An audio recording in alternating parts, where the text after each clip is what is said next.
The school year is approaching, and when this time of year rolls around, students may be a little anxious or have different feelings about returning to school. Starting with you, Thomas, and maybe if you can think back to, do you just want to go by Tom? Yeah, Okay, Tom starting works. with you, Tom. Maybe you can think back to your freshman year. What were some of your concerns ahead of the school year? I would say mainly just fitting in. When you come to a new space, you don't normally know anyone. You may know like maybe one or two people, but when you come into a new space, you're kind of unfamiliar. You're trying to learn everything. So kind of, I would say, take your time. Don't feel like you have to do this or have to do that. Just get involved, put yourself out there, talk to people, and just be you, be yourself. So you had an idea of how you thought things would be, and what was your reality like? My idea was, I think because I was going to a new space, I thought, oh, it's clean slate, everything's gonna be great, blah, blah, blah, blah, blah. I would say like, I think I came in with like a lot of passion and thinking, oh, everything's gonna be so good. But every place has its flaws, every place you're gonna encounter problems. So you kind of just have to go in just being you. You can't really like predict or predetermine who's gonna be this, who's gonna be that, try to like psychoanalyze people. You just gotta be you and just be the best version of yourself. What were some of the problems or challenges rather you encountered once you made that transition? I would say like just trying to learn how the culture is, like what's acceptable, what's not, and trying to try to just to fit in, I would say overall. I think that's like every student's biggest challenge when they go into school. And I thought going into it, oh, I have to put up this front, I have to be someone that I'm not. But in reality, you just need to be the most interesting version of yourself, and usually people will like it. So, and if you're in a good environment, people are gonna jive well with that. So I would just say, be the best version of yourself and be the most interesting version of yourself.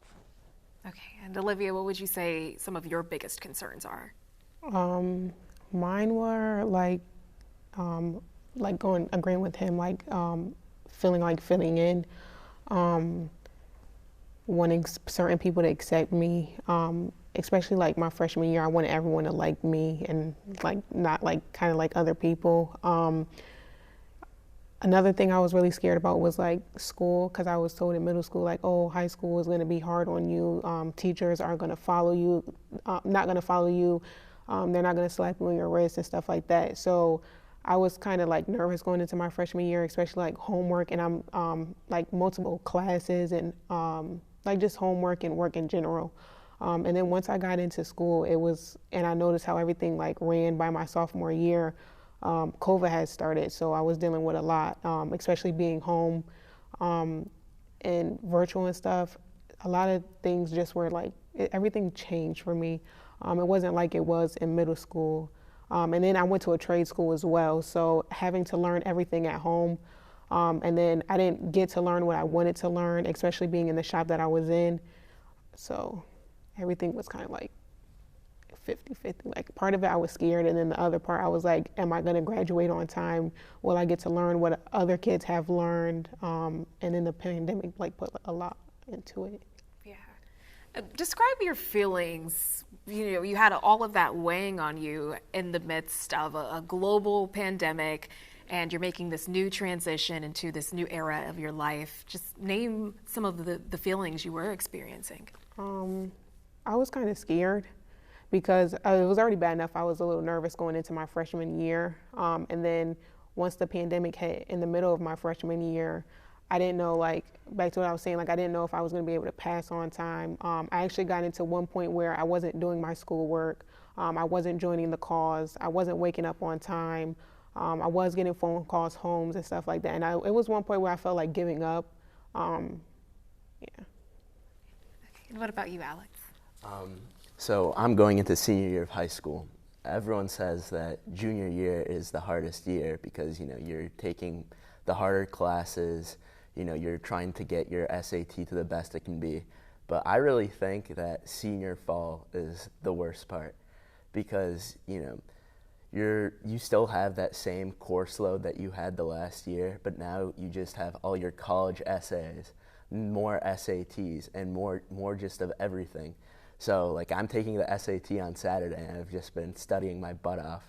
So, and you know, there's always like those floods of emails from schools just saying, oh, this is my school, and trying to figure out what schools you should apply to. It's just so much pressure on me and other seniors. Do you all feel like you get pressure at home or from other adults as well to make those decisions quickly and have things figured out? Yeah, 100%. Definitely. So for me, like, I know like my other peers, their parents pressured them on going into college as soon as they got out of high school.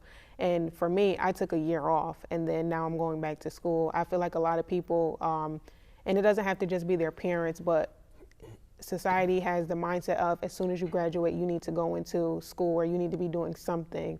When some kids just want to either take a year off or work or build up certain things and then go to school. So like I took a year off and to do certain other things, and then now I've made the decision to go back to school. So. How does that make you guys feel? Of course, you have like your internal voice, and you're trying to navigate this as you all are entering adulthood. But to have those additional voices, you know, giving that input, how does that make you feel? That additional pressure? I mean, at least the pressure I'm getting is like that your self-worth is really tied to like your academic course load or what school you get into. But that it just brings on so much pressure to think that other people are viewing you just as a school or just as a grade. I think there's also like pressure when you're coming into college that you have to choose a major right away. I definitely felt that pressure from like external voices. And I think it's like, I could definitely see why they would want that. But at the same time, you're still young. You still have time to figure stuff out. I mean, I switched my major, I think, at least 2 times. So I would say, I think one of the regrets I had coming into this was I came in decided.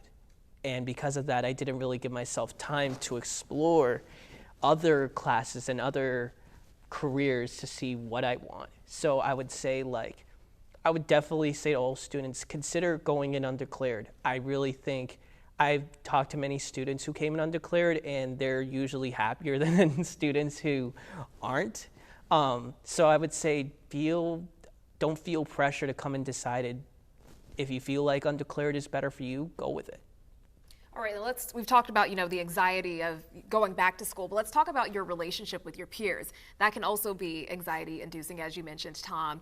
What do you think are some of the most common challenges that folks in your age group face with peers at school?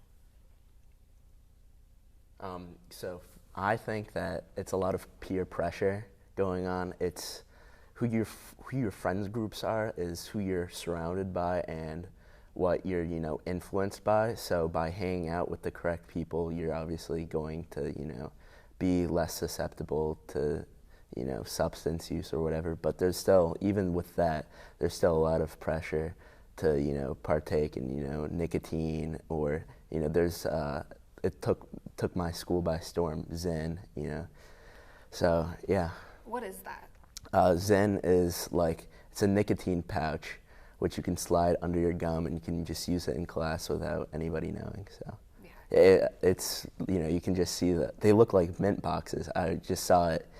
I remember when I was leaving school, they were just the empty boxes just littered around the parking lot. So yeah. So you guys feel pressured to participate in things like that, or maybe drink or do other substances just because it's what everyone else is doing? I know pills are pretty popular with the young kids. Is that something that's pretty prevalent you all see? When I was in high school, my school had to literally lock down every bathroom in there except for one, because everyone had the weed pens. Yeah, I don't know. But a lot of kids were on those really bad. And my senior year, I think 2 freshmen ended up having to go to the hospital because someone laced them. I just like it's bad, and we shouldn't have to shut down the whole entire school bathroom just because people are doing pens and stuff like that. But it's bad, and like what he said, like a lot of peer pressuring and stuff like that, and forcing people to smoke in school, or like are those called like vape pens, the little square? Yeah. And then like a lot of stuff that I've seen as well is like students charging their vape pens and like their school computers and stuff like that. So it's Wow. crazy. Yeah. Can you share an experience where you felt like you had to navigate an instance? It doesn't have to pertain to drugs particularly or a substance, but where you navigated an instance of peer pressure?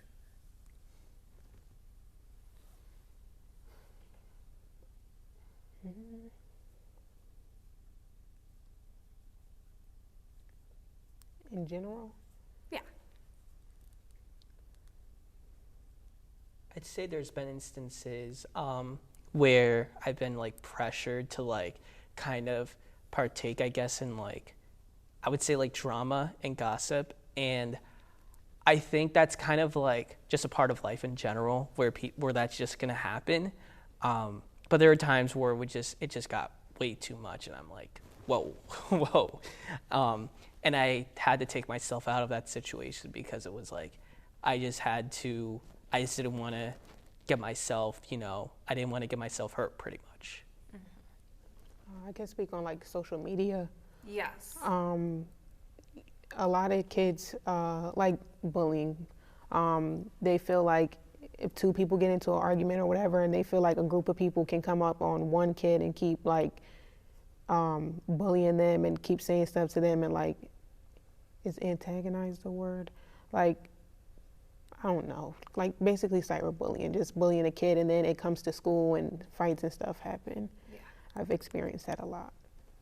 Have you been involved in those incidents, or you've just kind of watched from the sidelines? My junior year. You were involved in that incident. Yeah. Were you the person being attacked?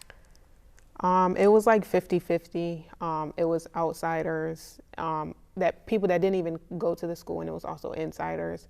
I did get attacked for it at the ending of my junior year, just because of like social media stuff. And then after I got attacked and we dealt with that whole situation, people were like going on about it and making memes and just a whole bunch of stuff. So yeah. And how did you feel in that moment when all of that was happening?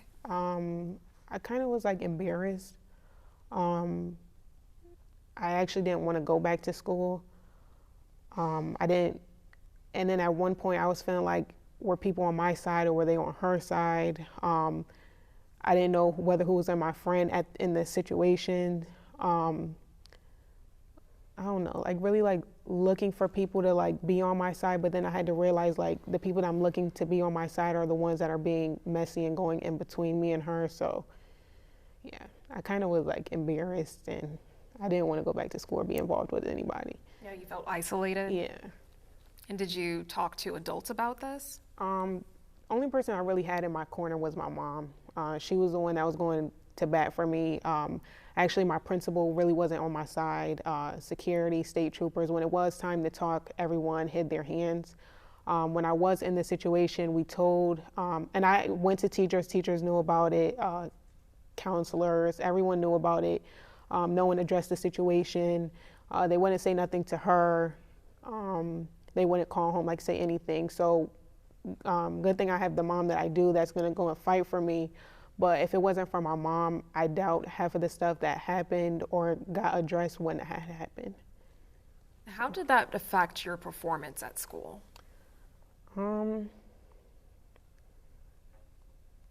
Bad. I really didn't even want to show up, honestly. Like I didn't even end up going to school the rest of the junior year. And then going into senior year, it was a conversation about it every day, from teachers to students to the principal to vice principals. Like everyone talked about it. And at one point I got so fed up, like I called my mom and I'm crying and I'm like, Ma, I can't even go through my senior year without someone bringing it up and talking about it. Even if it was like other situations in school with other students that didn't even have anything to do with me, that fight would still get brought up, like, and it had nothing to do with me. Even like if stuff happened with other grades and stuff like that, they would point the finger at me and think I did it. Like, it just was effective. And one day I had enough. Like, I went to the main office and I called my mom, and she ended up coming up to the school and addressing it. And I don't think we heard about it from the rest of the senior year, but it was just really bad. And for adults to talk about it more than actual kids are actually made it worse, because adults that I did have trust in, like as far as my counselors and stuff like that, I couldn't even trust them because they were the main ones talking about it. So yeah. And it was a lot of teachers and stuff too going around actually sharing the video of me getting attacked. So yeah. Oh my goodness. Yeah. Wow. I'm sorry you went through that. Thank you. Yeah. Wow. Social media, sticking with social media, it's in everything that we do these days. When I was coming up, we had Facebook or MySpace back in the day, but that was something you could log on to when you were at home. We didn't necessarily have it with us everywhere at a certain point of time. But now, everyone has their phones in school, and everyone is always recording everything, and everything's being documented.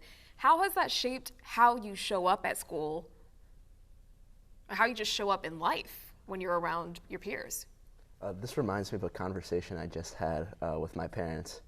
So my mom was telling to my dad, "Oh, kids are so stupid these days," But my dad's like, "They're not that stupid, but just everything's being recorded and constantly documented. Like if you just do anything stupid or on the internet, you post something, it's always going to be there forever, no matter, even if you delete it, it's always going to be there. Somebody's going to either see it and post it or whatever, but it's always going to be there, and your reputation is just going to be always, reminded of that one thing you did." Do you have anything to say about that, Tom? Yeah, I think social media, like looking into it, it definitely has had an impact on our mental health as a youth. I think we talked about during the pandemic and after the pandemic, about this crisis, this mental health crisis that we have among the youth. But I've argued to my circles for a good bit that it started before the pandemic, when social media was able to be in our pockets and we are able to take it out and whatnot wherever we are. That's when the crisis started, because that's when we start seeing the increase in depression, anxiety, and whatnot. It's really something that I think it brings more mental health awareness, which has been needed in society for a while. Awareness of how we should approach mental health. I think it kind of exposed the flaws that we've had in our approach. But I think it also has created, I would say, a pandemic among our youth, especially after COVID, when we were all at home and we didn't really have anything to do. It really has, I would say, contributed to the increase in, or I'd say the decline in mental health for youth. Why do you think that is? Like that it started prior? Now, attributing it to the decline in the youth mental health. I would say it's because I think it's, well, for one, like I said, it's constantly in our pockets. It's on our phones. We could take it out whenever we're not busy with something or whatnot. And I think one thing that has brought is the fact that we are exposed to the world around us pretty much anytime we're on our phones. Anytime we get, even when we don't want it to, we get a notification, boom, we hear about this, we hear about that. And I think that's kind of contributed to the mental health struggle that we have, because we constantly see on our social media feeds over and over what's going on in our communities, what's going on in our world. And I think that's definitely had an impact on our mental health. Adding on what Tom said, what he said just reminded me of how normalized we are to violence. Tom said, how we see everything that's going on, from what's going on to the Israel-Palestine conflict. You just see these kids dying just like every day.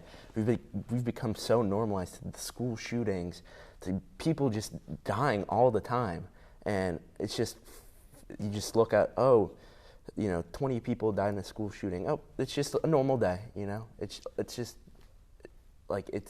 just insane to even think about. It's just going on every day, and it's just being normalized. I also feel like, and especially for my high school, we spent more time worried about social media than actual educational things. And like he said, like with debates and stuff like that, even with the presidential debate going on and stuff, I feel like a lot of people around our age group are kind of uneducated when it comes down to stuff. It's more like they go off of what the next person says, or they don't know how to research for themselves. They just read everything off of social media. And half of the time, some of the stuff that's on social media is fake. And people don't know a real website from a fake website. And anything that comes down their timeline, they believe. So I feel like social media has an impact on that as well.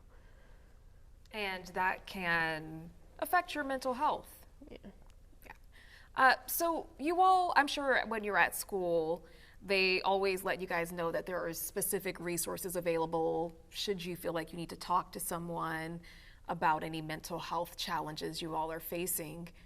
Would you say you feel comfortable actually utilizing those resources? No. Why? I've heard bad things, they just don't help out students. I feel like they just can't connect in a way with students that students see them as accessible. And sometimes there are even programs that I don't even know about. I just find out, months later that they exist. Like I know just because I'm part of the youth advisory board at my school, youth advisory council, so we do just like a bunch of prevention stuff, that they offer right across from the street of our school at Youth and Family, that you can have like a few sessions with a psychologist for free. I had no idea, I'm a senior now, and I'm just figuring out about this. So, just making the resources that we have more accessible and available. So, do you mean like the inside, like the school? A program that may be offered by your school. So one of my peers that I was really close with, she had a lot going on, health issues wise. And she only like really had trust in one of our counselors at school actually.